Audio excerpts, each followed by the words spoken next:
오늘 말씀의 제목은 6절에 있는 것처럼 예수님은 더 좋은 언약의 중보자이십니다 라는 주제로 말씀을 나누기를 원합니다. 여러분, 왜 예수님의 십자가의 죽음이 그렇게 위도합니까? 왜 우리 믿는 사람들이 십자가 하고 정말 생을 다하는 그때까지 십자가 앞에 설 때마다 은혜를 받습니까? 어떻게 예수님의 십자가의 대속의 죽음이 우리의 죄를 단번에 영원히 완전히 도말할 수 있습니까? 어떻게 십자가를 바라보는 자들마다 죄사함 받고 십자가를 바라보는 자들마다 용서함을 받고 하나님의 자녀가 됩니까? 십자가를 바라보는 자들마다 하나님의 응답을 받고 어떻게 천국에 또 하나님 보좌 앞에 이처럼 담대히 나올 수 있습니까? 왜 믿는 사람들이 십자가 합니까? 그것은 다른 것이 아니라 히브리서 8장과 9장과 10장을 통하여 그 이유를 우리에게 말씀하는데, 8장에서는 예수님 자신이 옛 언약보다 탁월한 새 언약의 중보자로서 죽으셨기 때문이라는 거예요. 예수님이 십자가에 죽으셨는데 어떤 분으로서 죽으셨느냐? 새 언약의 중보자로서, 새 언약의 중보자로서 주님이 십자가에서 죽으셨기 때문에 우리가 십자가 하고 십자가의 능력을 찬양하는 것이고, 9장에서는 예수님은 이 땅에 사람이 손으로 지은 예루살렘의 성전의 지성소에 들어가신 것이 아니라 예수님이 하늘의 영원한 대지상으로 하늘의 지성소에 들어갔기 때문이라는 거예요. 그래서 십자가 능력이 있다는 거예요. 세 번째는 10장에서 얘기하고 있는데, 예수님은 구약의 짐승의 제물로 제사를 드린 것이 아니라 자신의 몸을 희생제물로 대속제물로 하나님께 드렸기 때문에 십자가가 능력이 있고 십자가가 오늘 우리들에게 생명이 된다라고 말씀하고 있는 거예요.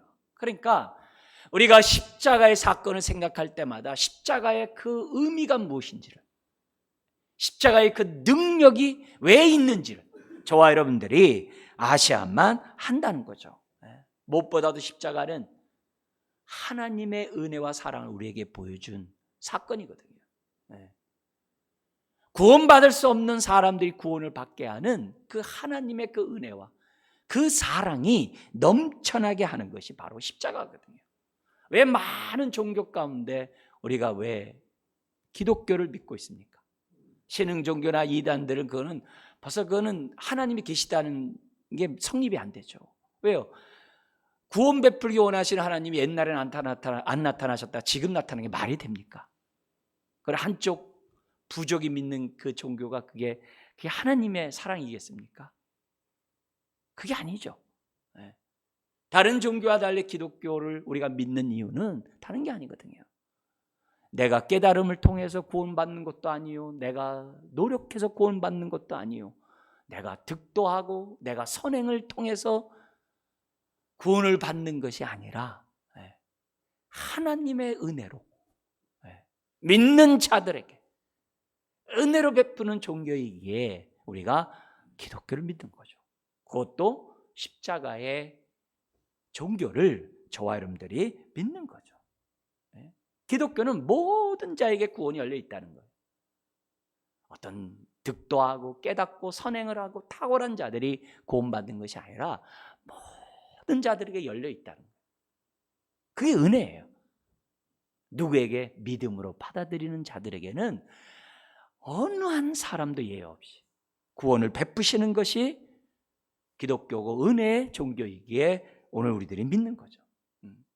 특별히 오늘 말씀을 통하여 십자가, 그 십자가가 어떤 십자가인지를 우리가 잘 깨닫고 우리의 믿음이 십자가의 터 위에 깊게 뿌리를 내려서 굳건한 믿음이 되어서 어떤 상황에서도 흔들리지 않도록 해야 한다는 거죠. 안타깝게도 히브리서 청중은 사람들이 핍박과 유혹 때문에 그들의 믿음이 흔들렸거든요. 핍박은 너무나도 무서운 거죠. 그런데 핍박만 있는 것이 아니라 유혹도 있었거든요. 어떤 이유? 예루살렘에서 내가 성문 밖으로 쫓겨나면, 내 일터와 내 삶의 보금자리를 빼앗기면 내가 어떻게 불안전하고 두려움 속에 이 세상 살아갈 수 있을까? 어제는 유대 공동체에 속해 있던 나였지만은 예수님을 믿는다고 해가지고 유대인들로부터 핍박을 받고, 또 유대인들에 의해서 내 산업을 빼앗기고 영문 밖으로 내가 쫓겨나는 인생이 되었는데, 내가 어떻게 이 힘든 세상 살아갈 수 있을까? 아니다. 내가 다시 유대교로 돌아가가지고 옛날 우리 친인척들과 같이 살면서 삶의 보금자리를 빼앗기지 않고 안전하고 편안하게 내가 살아야 되겠다.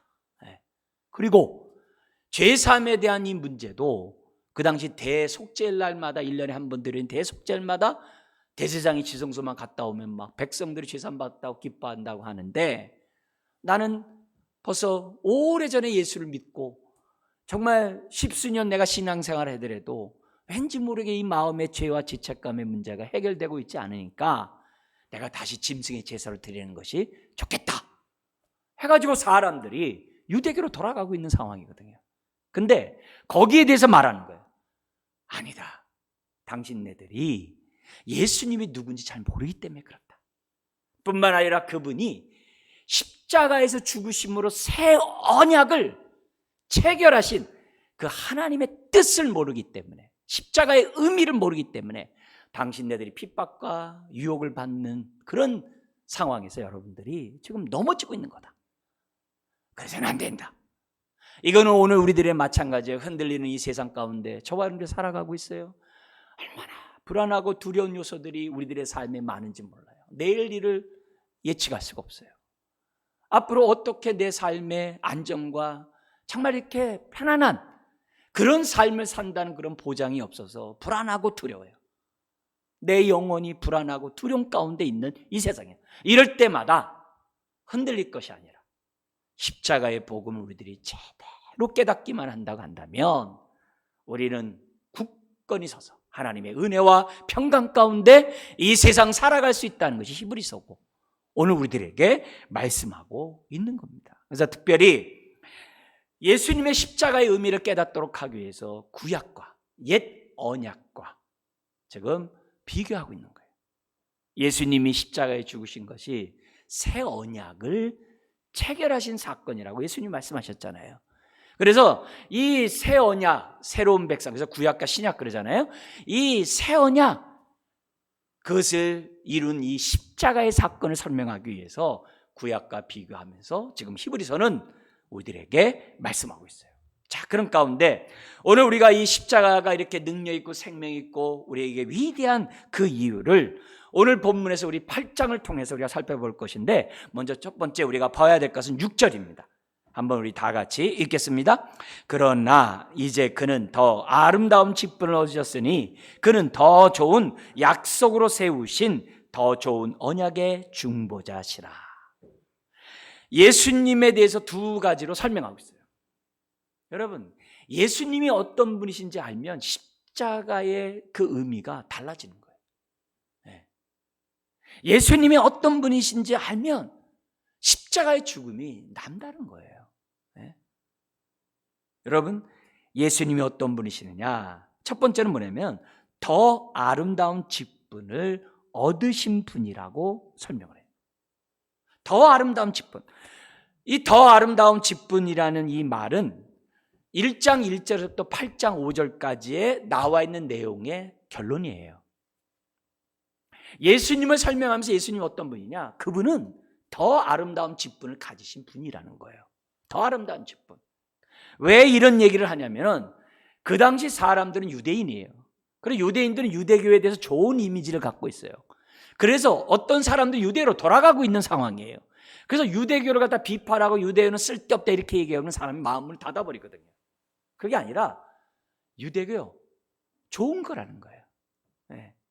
그러나 그 유대교는 새 언약인 이 기독교에 의해서 더 이상 뭐예요? 필요 없는 것이 됐다라고 상대적으로 설명하면 되는 거예요. 그래서 지금 뭐라고 얘기하냐면 예수님은 더 아름다운 직분, 이 아름답다는 단어가 탁월하다는 단어예요. 탁월하다는 거예요. 더 탁월한, 훨씬 더 탁월한 직분을 가졌다는 거예요. 그래서 1장 1, 2절에서는 선지자와 비교를 해요. 선지자 얼마나 귀하냐. 그러나 우리 하나님은 마지막 때, 이 마지막 때는 예수님이 오신 이 신약의 때를 말하거든요. 이 마지막 때에는 하나님이 선지자들로 말씀하지 아니하시고 아들 예수 그리스도를 통하여 말씀하셨다 그러는 거예요. 그래서 하나님의 말씀을 전하는 직분을 받은 자 중에 선지자가 참 귀하거든요. 근데 그 선지자보다 훨씬 더 귀한 직분을 가지신 분이 예수님이라는 거예요. 비교할 수 없다는 거예요. 그리고 두 번째가 나오는 게 뭐냐면 1장과 2장에서 나오는 것처럼 천사들이 얼마나 귀한 직분을 가졌냐, 아름다운 직분을 가졌냐. 그리고 그 천사 가운데 어떤 천사는 뭐냐면 모세에게 시내산에서 율법까지 전해준 천사라는 거예요. 율법을 전해준 그 직분을 갖고 있는 천사가 이 얼마나 귀하냐. 그러나 예수님은 그 율법을 전해준 천사의 직분보다 더 귀하다는 거예요. 그래서 율법을 지키지 않는 자가 하나님의 심판을 받았거든. 마지막 때에 하나님의 아들을 통해서 전파된 이 복음을 불순종한다면 그 심판을 피할 수 있겠느냐 하면서 예수님은 천사보다 더 탁월한 직분을 가진 자라는 거예요. 3장이 뭐예요? 모세가 얼마나 아름다운 직분을 갖고 유대인들에게 정말 하나님의 율법을 전하며 그들을 인도했냐 이게. 근데 이 모세가 아무리 아름다워도 그는 하나님의 집에 사환, 종에 불과하다는 거예요. 근데 예수님은 아들이라는 거예요. 비교할 수 없다는 거예요.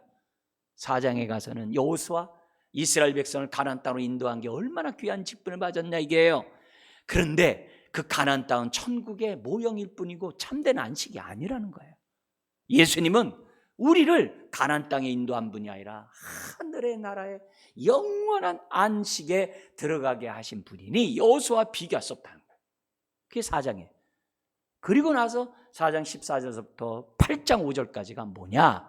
구약의 아름다운 직분을 갖고 있는 대제사장. 대제사장이 얼마나 아름다운 직분입니까? 1년에 한 번 지성소에 들어가서 백성의 죄를 위하여 하나님 앞에 정말 용서를 구하고, 그래서 하나님의 대속의 은혜를 갖다가 사람들에게 알려주는 그 대제사장 얼마나 귀한 얘기예요. 그런데 그 대제사장도 예수님에 비교하면 아무것도 아니라는 거예요. 예수님은 그 대제사장보다 더 탁월한 대제사장이신데 어떤 대제사장이에요? 영원한 대제사장이라는 거예요. 구약의 대제사장은 자신이 죄가 있으므로 지성소에 들어갈 때마다 송아지를 잡아서 자신의 죄를 위해서 제사를 드려야만 했던 거예요. 네? 그리고 대제사장은 자꾸 갈려요. 제사장이 죽으면 또 다른 대제사장이 나와야 돼요. 근데 예수님은 갈리지가 않아요. 한 번 영원한 제사장이면 영원한 제사장인 거예요. 더구나 예수님은 죄가 없으신 분이에요. 자신을 위해 짐승의 제사를 드릴 필요가 없는 분이에요. 그러니 그 대제사장과 영원한 대제사장 예수님과 어떻게 구약의 제사장이 비교할 수 있냐? 비교할 수 없다는 거예요. 그래서 우리 예수님은 어떤 분이냐? 더 아름다운 직분을 가진 분이다. 여러분, 예수님을 우리가 올바로 알아야 돼요. 그 영광의 주를 우리가 올바로 알아야 돼요. 여러분, 물론 모든 생명은 귀해요. 근데 일반 서민이 이렇게 위급한 사람을 구원하기 위해서 그 사람 건지고 자기가 죽었을 때도 얼마나 의인입니까? 얼마나 추앙받습니까? 근데 대통령이 그렇게 했다고 했어요. 남다른 거거든요. 더구나 하나님의 아들이신 예수 그리스도가 저와 여러분들을 위해서 죽으셨다? 그건 남다른 거거든요. 두 번째로 예수님이 어떤 분이냐? 그분은 더 좋은 언약의 중보자라는 거예요. 더 좋은 언약이라는 얘기는 구약도 좋은 언약이에요. 옛 언약도 좋아요. 그런데 신약의 새 언약은 더 좋다는 말이에요. 구약의 중보자 모세 귀해요. 근데 그는 종이에 불과해요. 예수님은 하나님의 아들이라는 거예요. 비교할 수 없는 새 언약의 중보자라는 것을 두 번째 얘기해요. 근데 예수님이 새 언약의 중보자가 될 수 있었던 이유는 뭐냐? 그 언약의 내용 때문이라는 거예요.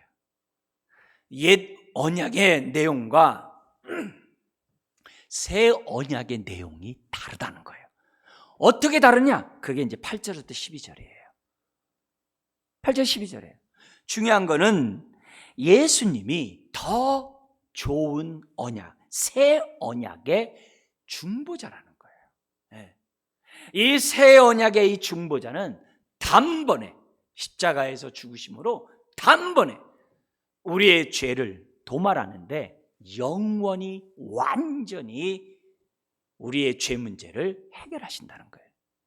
만약에 오늘 내가 또다시 범죄를 했어요. 이 죄에는 형벌이 있어요. 이 문제를 해결하기 위해서 주님이 또다시 이 땅에 오셔서 죽으신다고 한다면 그건 영원한 대제사장으로서의 십자가의 죽음이 아닌 거죠. 십자가는 과거, 현재, 미래에 내 죄만이 아니라 구약의 성도와 신약의 성도뿐만 아니라 앞으로 오고 오는 사람들의 모든 죄와 형벌을 다 가져갔다는 것이 십자가인 거거든요. 그러니까 십자가가 능력이고 생명이고 오늘도 십자가를 의지하면서 저와 여러분들이 살아가는 거예요. 특별히 새 언약이 옛 언약보다도 더 탁월한 이유는 뭐냐? 약속 때문이라는 거예요. 그래서 거기 뭐라고 되어 있어요? 그는 더 좋은 약속으로 세우신 더 좋은 언약의 중보자라. 옛 언약도 좋은 약속이에요. 시내산에서 출애굽한 이스라엘 백성과 맺은 시내산의 그 언약, 그 좋은 약속으로 이루어진 거예요. 근데 그 좋은 약속보다 더 좋은 약속으로 신약에서 맺은 새 언약이 바로 십자가의 사건이라는 거예요. 십자가를 믿는 자들에게 죄사함과 믿는 자들에게 하나님의 은혜가 임한다고 하는 그 약속은 구약의 약속보다도 훨씬 더 탁월하다는 것을 오늘 우리들에게 보여줍니다. 자, 그러면서 옛 언약의 핵심은 여러분도 잘 알다시피 순종하면 복이고 불순종하면 화가 임하는 거죠. 근데 새 언약의 특징은 은혜예요. 은혜. 값없이 은혜를 다 주고 뭐냐면 아멘, 믿음으로 다 받으라는 거예요. 순종과 불순종의 차원이 아니라 아주 그냥 은혜 가운데 우리에게 모든 사랑과 죄사함의 은혜들을 다 베푸시겠다는 거예요. 값없이 누구나. 자, 그러면서 7절 8절 이하는 뭐라고 얘기하냐면은 왜 하나님은 그러면 옛 언약을 폐하고 새 언약을 체결하시는가? 왜 새 언약을 만드시려고 하는가? 다른 게 아니라 흠이 있다는 거예요. 그래서 옛 언약에 흠이 있기 때문에 새 언약을 만드셨다라고 7절, 8절 상반절에 먼저 말씀합니다. 우리 한번 읽어볼까요?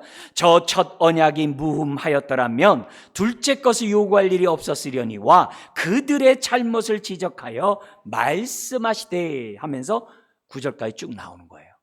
자, 여기 보면은 첫 언약은 옛 언약이고 구약이에요. 신에서 맺은 언약이에요. 첫 언약이 무흠하였더라면, 흠이 없었더라면 둘째 것, 새 언약을 요구할 일이 없었을 것이라는 거예요. 네? 없었을 것이라는 거예요. 근데 그들의 잘못을 지적하여 책망하여 우리 하나님께서 말씀하셨어요. 자, 그러면 어떤 흠이 있느냐? 두 가지가 있는데 하나는 율법 자체에 흠이 있다는 거예요. 근데 여기서 오해하지 말 게 있어요. 로마서 7장에 보면은 율법은 선하다 그랬어요. 그렇죠. 하나님 말씀은 선하죠. 그걸 부인하는 게 아니에요. 근데 거기에 흠이 하나 있어요. 뭐냐? 그 율법 자체가 인간을 구원 못한다는 거예요. 그게 첫 번째 흠이에요.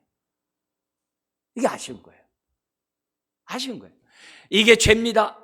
이렇게 하면은 불입니다. 율법이 딱 알려줬어요. 그러면 내가 어떻게 해요? 죄를 짓지 않고 불의를 행하면 안 돼요. 근데 율법이 탐심하지 말라 그러면요 갑자기 탐심하고 싶어요. 네? 폭식하지 말라 그러면 자꾸 폭식하고 싶어요. 그러니까 율법 그 자체는 선해요. 그런데 그 율법의 한 가지 흠이 뭐냐면 그 율법이 우리를 구원하지 못한다는 거예요. 그런데 이것도 사실 흠이 아니에요. 더 큰 흠이 뭐냐면 8절에 있어요. 요게 뭐냐면은 사람에게 흠이 있다는 거예요. 율법 자체에 있다는 것이 아니라 사람에게, 인간에게 있다는 거예요. 그 인간, 그래서 뭐냐면 8절에 율법의 잘못을 지적하여라고 안 하고 뭐라고 해요? 그들의 잘못을 지적하여. 율법 하에 있는, 구약에 있는 사람들의 잘못, 이 잘못이 흠이거든요. 흠을 지적하여, 책망하여 우리 하나님이 새 언약을 만들겠다는 거예요. 그러면 여기에서 사람의 흠이 뭐예요? 율법을 지키고 싶어하는 마음이 없는 거예요. 목이 곧은 백성인 거예요. 하나님이 그렇게 말씀하면 좀 알아듣고 하나님 말씀대로 살아야 되는데 자꾸 불순종하고 자꾸 죄를 범하고 자꾸 불의를 저한다. 그래서 구약의 역사의 이스라엘 백성들의 모습을 보면 다 뭐냐면 9절 끝에 있는 것처럼, 하반절에 있는 것처럼 내 언약 안에 머물러 있지 아니함으로 내가 그들을 돌보지 않았다. 그들이 언약 안에 있는 게 아니에요. 그러니까 뭐예요? 사사기 시대에는 주변 나라로부터 침략을 받았고 바벨론 포로로 끌려가고 이스라엘은 아수르에게 멸망당하고 그냥 예수님이 오지 않으면 안 되는 인간이라는 거예요. 의인은 없나니 하나도 없는 그 인간이 흠이 있다는 거예요. 이 인간을 뒤바꿔 놓을 율법의 능력이 없는 게 율법의 흠인 거예요. 그래서 지금 뭐예요? 뭘 요구한다는 거예요? 둘째 것을 요구한다. 새 언약을 요구한다라고 성경이 우리들에게 말씀하고 있는 거예요.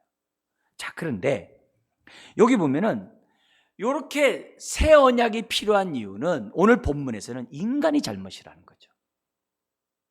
인간이 정말 하나님의 말씀에 아멘하고 그대로 단마음으로 순종하면 좋겠지만 목이 곧은 백성이라서 하나님 말씀대로 살려고 하지 않고 있기 때문에 우리 하나님은 어떻게 돼요?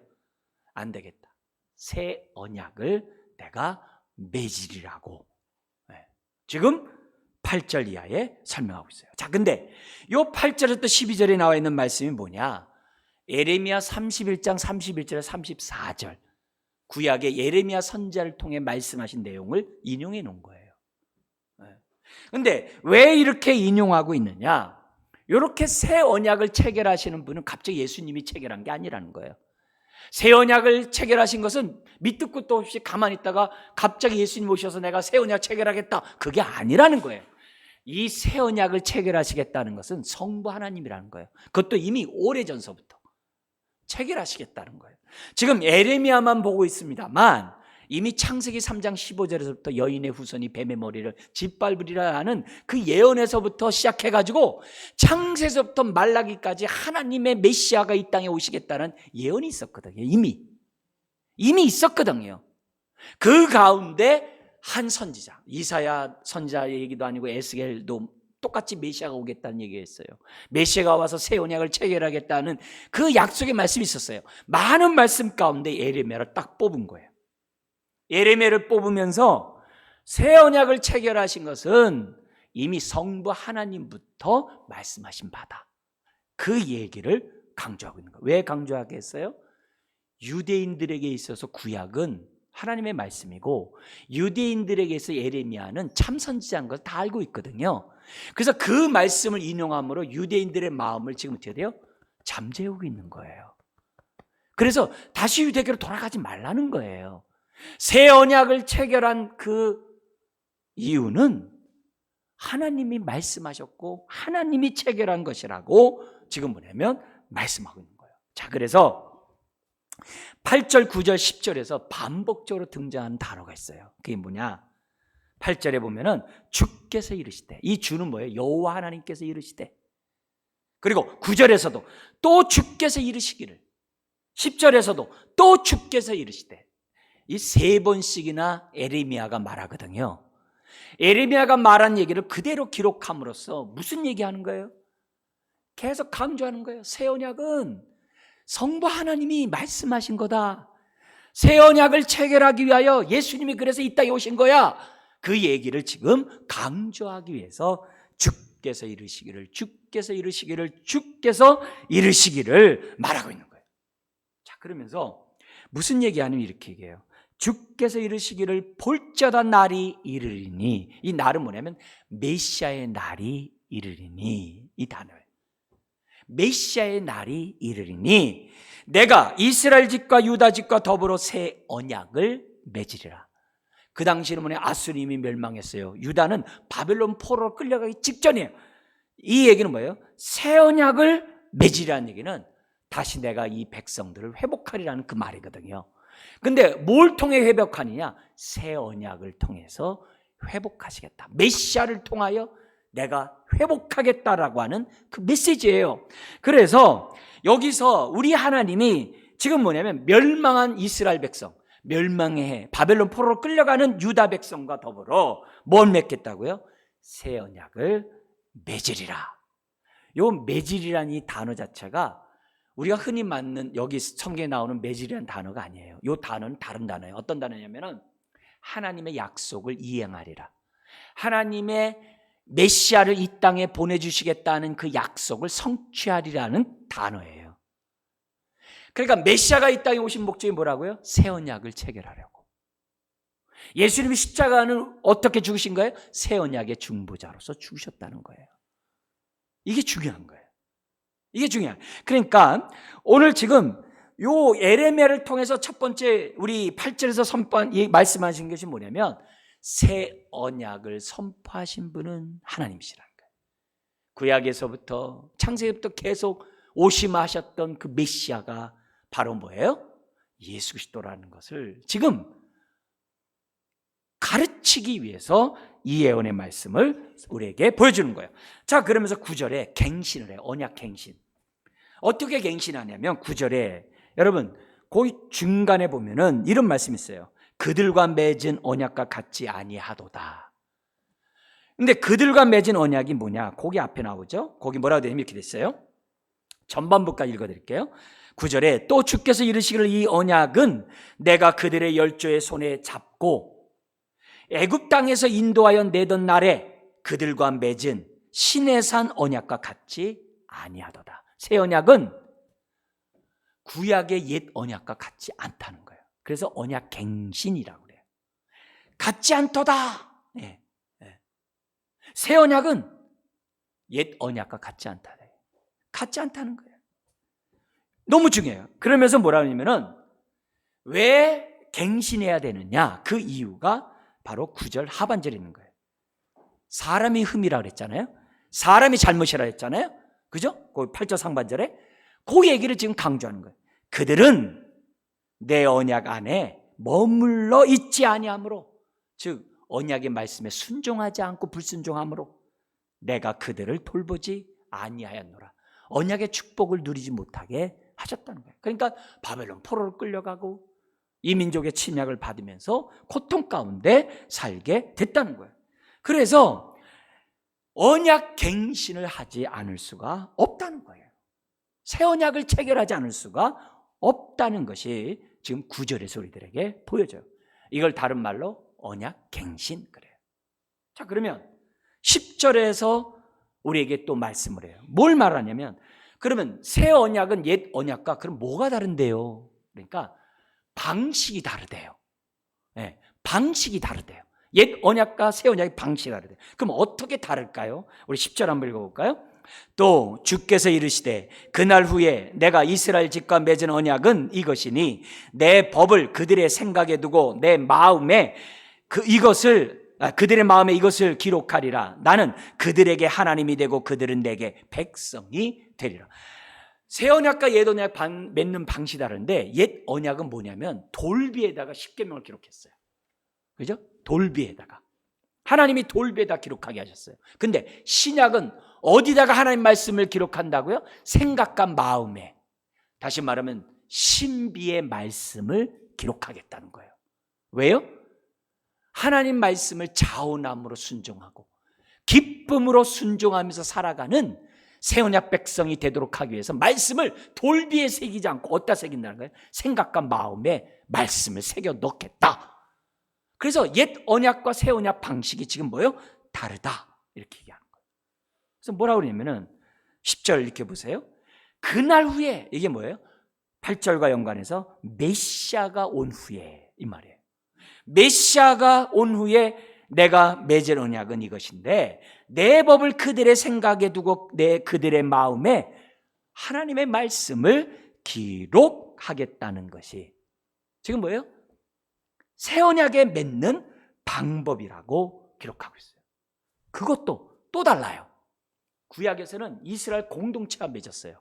옛 언약은 이스라엘 백성과 맺었어요. 근데 새 언약은 개개인과 맺는다는 거예요. 각 사람과 인격적으로 약속을 맺겠다는 거예요. 그게 구약의 옛 언약과 차이가 나요. 그게 11절 상반절에 있어요. 뭐라고 하냐면은 또 각각 자기 나라 사람과 각각 자기 형제를 가르쳐 이르기를 주를 알라 하지 아니할 것은 그들이 작은 자로부터 큰 자까지 다 나를 알미라. 여기서 강조된 게 뭐예요? 각각이에요. 각각이에요. 옛날에 이렇게 유럽에 보면 왕이 믿으면 다 모든 사람이 크리스찬이야. 그건 구약의 모습과 같아요. 그런 모습에서는요, 하나님을 인격적으로 만나고 인격적으로 고백을 못해요. 우리가 믿음의 가문을 이루고 우리 자녀들을 신앙훈련을 시켜야 될 이유가 뭐예요? 태필린 교육하면서 신앙훈련 시켜야 될 이유가 뭐예요? 부모가 믿는다고 애들이 믿음이 자연스럽게 오는 게 아니거든요. 그 아이들이 성령으로 주님을 만나야 되거든요. 인격적으로. 그렇잖아요. 우리 하나님은 각자의 하나님과 하나님으로서 우리와 언약을 맺으시는 아버지시거든요. 그래서 구약과 달리 신약은 각 사람의 마음에 말씀을 새기고 각 사람과 언약을 체결하시는 것이 신약의 특징이에요. 그러면서 그들 마음속에 하나님의 법을 집어넣어서 거기 10절에 하반절에 나는 그들에게 하나님이 되고 그들은 내게 백성이 되리라. 근데 그 백성 어떤 백성이냐? 그 11절 하반절에 있는 것처럼 작은 자로부터 큰 자까지 다 한대. 어떤 현인만 알고 위인만 알고 어떤 밥박사만 하는 게 아니라 아무리 학교를 다니지 않고 아무리 어려도 누구나 다 할 수 있도록 해주겠다는 거예요. 어떻게 해요? 그게 성령으로 해요.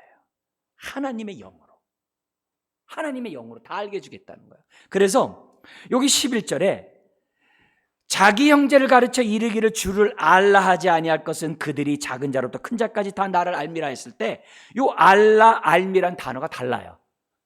그 앞에 구약에서는 각각 주를 알라라고 하는 건 뭐냐면 단어 자체가 뭐냐면 내가 이렇게 알아감을 아는 거예요. 헬라 말로도 그 단어가 달라요. 디노스코라고 달라요.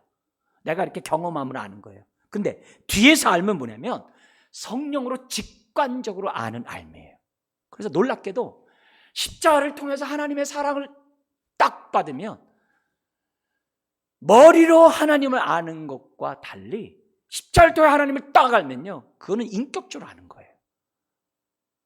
율법에 의해서 내 죄가 뭐다라고 하는 거하고 십자가를 통해서 공의 하나님, 거룩한 하나님을 알므로 내 죄를 아는 거는요, 인격적으로 자기 죄를 아는 거예요. 그거는 율법 조항에 따라 회개하는 거와 다른 거예요. 여기서 말하는 작은 자부터 큰 자까지 아는 성령의 알문, 바로 이 알을 말하는 거예요. 새 언약의 특징은 성령으로 살아가는, 성령으로 하나님을 알아가는, 성령으로 순종하는, 성령으로 십자의 능력 가운데 살아가는 것이 새 언약 백성의 특징이라는 거예요. 그게 다른 거예요. 그러니까 오늘 여기 맺는 이 방법이 구약과 다르다는 것을 딱 설명해요. 그러면서 이제 새 언약을 맺은 그 결과가 뭐냐는 거예요. 그렇게 맺음으로써 어떤 일이 벌어지느냐? 아까 얘기했던 첫 번째가 뭐예요? 하나님을 인격적으로 알아서 하나님과 어떻게 돼요? 친밀한 아버지와 자녀의 관계로 형성되는 것이 바로 첫 번째 언약의 결과라는 거예요. 그게 첫 번째가 나오는 것이 바로 11절인 거죠. 그래서 우리는 하나님을 뭘로 불러요? 아바, 아버지라고 부르는 거예요. 눈에 보이지 않는 하나님을 인격적으로 부르실 수 있는 것이 새 언약의 결과라는 거죠. 감사한 거죠. 그래서 하나님이 우리의 하나님이 되고 우리는 하나님의 백성이 되는 이 놀라운 이 축복, 그것을 우리들이 새 언약을 통해서 경험해요. 또 하나의 새 언약을 맺음으로써 어떤 축복이 있느냐? 12절이 있는 거예요. 이 12절이 이제 히브리서와 연관되겠죠? 같이 한번 읽어볼까요? 내가 그들의 불의를 긍휼히 여기고 그들의 죄를 다시 기억하지 아니하리라 하셨느니라. 여러분, 새 언약을 맺는 그 결과, 우리 새 언약 어떻게 맺어져요? 십자가의 그 은혜를 믿음으로 아멘하면 그 순간 새 언약 백성이 되거든요. 새 언약 백성이 되는 그 순간 우리 하나님이 우리에 대해서 뭐라 그러냐? 불의를 긍휼히 여기시고 우리의 죄를 갖다가 다시 기억하지 않겠대요. 그게 바로 전지전능하신 하나님의 특징이에요. 우리는 남을 용서하면서도 있잖아요, 내가 용서했다고 자꾸 기억하고 있어요. 그래서 용서해줬는데 왜 나한테 왜 그렇게 행동해? 이렇게 얘기를 해요. 근데 우리 하나님은 용서하면요 기억하지 않았어요. 내가 좀 전에 회개했어, 눈물 뿌리고. 근데 또 죄를 졌어요. 근데 내가 하나님 앞에 용서를 구하기가 벼르도 낯짝이 있지 그래요. 그거는 성령의 음성이 아니에요. 그건 사단의 음성이에요. 이미 회개한 건 다 잊어버린 거예요. 하나님, 내가 또 회개하는 것을 하나님이 기뻐하시고 또 회개하는 것이 바로 십자가의 능력인 거예요. 그래서 우리는 회개하고 또 해야 하고 또 해야 돼요. 벼르도 낯짝이 있다고 하는 것은 그거는 복음이 아니에요. 복음이 아니에요. 오늘 이 분명한 이 메시지 속에서 우리는 죄와 죄책으로부터 저와 여러분들이 자유를 얻어야 돼요. 여기 죄는 하나님과 우리가 짓는 죄라고 한다면 불의는 사람과의 관계에서 짓는 모든 죄겠죠. 그죠? 모든 악들이겠죠. 그런 모든 것들은 뭐예요? 영원히 도말해 버리겠다는 게 새 언약의 특징인 거예요. 그게 바로 십자가예요. 십자가는 단번의 죽음으로 우리의 죄를 영원히 완전히 다 도말하시고 우리의 죄와 죄의 형벌을 하나님이 다시는 못해요, 기억하지 않고 묻지 않겠다는 거예요. 그럼 내가 오늘 죄를 졌어요. 지금 어떻게 하는 거예요? 하나님 앞에 자백하죠. 근데 자백하면서 뭘 보자 그랬어요? 이 죄를 위하여 주님이 십자가에서 2000년 전에 죽으셨구나. 또 죄에 대한 형벌 또한 주님이 죽음으로 다 가져가셨구나. 자백하되 어떻게 돼요? 하나님 앞에 감사합니다. 이 죄를 2000년 전에 용서하시니 감사합니다. 주여, 내가 오늘도 성령에 따라서 오늘도 내가 다시금 말씀에 순종하며 살겠습니다. 하나님, 은혜를 더하여 주세요. 그게 우리 회개의 참된 회개의 모습이라고 여러분들에게 말씀하지 않았습니까? 그렇기 때문에 오늘 하나님 앞에 나올 때마다 벼르도 낯짝 있다 이렇게 하면 안 돼요. 보혈의 피를 의지하고 범죄할 때마다, 불의를 행할 때마다 하나님 앞에 나아야 될 줄 믿습니다. 자, 그래서 결국 13절이죠. 새 언약이라 말씀하셨으며 하나님이 첫 것은 낡아지게 하게 하신 것이니, 낡아진다는 얘기는 무효화되다 단어예요. 무효화하게 하신 것이니 낡아지고 쇠하는 것은 없어져 가는 것이니라. 이렇게 부드럽게 얘기한 것은 아직도 그 당시에 예루살렘 성전에서 지금 짐승의 제사를 드리고 있고 자기 친인척이 이렇게 하고 있기 때문에 부드러운 말을 쓴 거예요. 실질적으로는 끝난 거죠. 사라져버리는 거죠. 십자가만이 밝히 드러나고 십자가만이 오늘도 여전히 살아서 우리들에게 역사하는 줄 믿습니다. 중요한 건 이겁니다. 하나님이 왜 새 언약을 체결했을까요? 옛 언약 안에서는 구원 얻을 자가 없는 거예요. 옛 언약 안에서는 순종할 자가 없는 거예요. 새 언약을 체결함으로 어떻게 돼요? 한 영혼이라도 구원하고 잃어버리지 않겠다는 거예요. 내 백성이 언약의 축복 가운데 살아가도록 하기 위해서 새 언약을 체결했다는 사실을 저와 여러분들이 잊어서는 안 돼요. 그래서 하나님 앞에 오는데 죄와 불의가 가로막고 있었는데 하나님이 치워버리겠다는 거예요. 그게 십자가예요. 예수님의 육체를 찢음으로 새롭고 살 길이 우리에게 열린 거예요. 그래서 오늘도 믿음으로 보혈의 피를 의지하고 이 자리에 나와서 예배하는 줄 믿습니다. 중요한 건 이거예요. 오늘 내가 새 언약 백성이냐 이게예요. 내가 새 언약 백성으로 살아가고 있느냐 이게. 그걸 동전의 뒷면은 뭐냐면 십자가의 은혜와 능력으로 살아가고 있냐 이 말이에요. 그거예요. 내가 지금 새 언약 백성으로 살아가고 있냐. 여기 나오는 축복이 있었어요. 뭐예요? 정말 내 마음 신비에 하나님 말씀을 새겨서 말씀을 자원함으로 순종하고 있냐 이게요. 말씀의 통제를 지금 내가 받으면서 내가 지금 새 언약 백성으로 살아가고 있냐 이게요. 그게 바로 십자가의 능력이고 새 언약의 백성의 특징이라는 거예요. 그뿐만이 아니에요. 여기 나온 것처럼 하나님을 나의 아버지라고 부른다고 했는데 나는 얼마나 하나님과 친밀한 교제를 누리면서 나는 지금 새 언약 백성답게 살아가고 있냐 이게요. 그것뿐만이 아니라 성령님을 통하여 하나님을 인격적으로 한다고 그랬는데 나는 얼마나 하나님을 알아가고 있냐 이게. 얼마나 하나님의 마음을 알아가고 있냐 이게. 더더구나 죄와 죄책감에 죄에 대한 이 두려움에서 나는 자유하냐 이게. 자유하냐 이게. 정잠이 없는데. 뿐만 아니라 이 힘든 이 세상 속에 흔들리지 않으면서 나는 십자가의 복음 정말 새 언약 백성답게 나는 오늘도 당당히 은혜와 평강 가운데 나는 지금 살아가고 있냐 이게. 만약에 그렇지 않다고 한다면 십자가를 제대로 모르는 거죠. 내가 새 언약 백성인지 모르는 거죠. 사단이 자꾸 속이고 있는데 넘어가는 거죠.